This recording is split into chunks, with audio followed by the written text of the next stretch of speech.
মাগরিব হয়ে গেছে আর ফরাত বইছে না।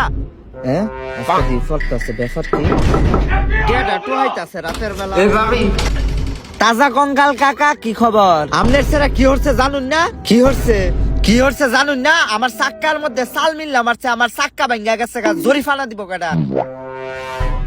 ও এই কারণে সুরের মতো না হেরা ফরাত বইছত। হ্যাঁ এই রহিম আমার বিকাশে ডাব পাঠায় দে। এই কল্যাণ আব্বা খারো এরা কাল লগে কথা কও। আর গড়ি 1 মাস ধরে পইরা রইছে, গড়ির মধ্যে তেল ভরো না। হ্যাঁ গরির মধ্যে তেল দেখতে পাগল হইছেন, গরির মধ্যে পেট্রোল দে। ওই চাকটা হইলো কিছু খাও তোমার ছাড়া রে, এবারটা সাল ভাঙ্গালছে। ওদের ধরেন গোলামের পুত বাপের বদদোয়া। তো এভাবেই কাল্লাসারা ফেসে গেল এবং গল্পের মধ্যে হঠাৎ করে একটি টুইস্ট এলো, কারণ বাপমার বদদোয়া একসাথে হওয়ায় সংঘর্ষিত হয়ে বদদোয়াটি উড়ে গেল। এই রে শেফালি হইতাছে বাসুই। কেমন আছো? হ্যাঁ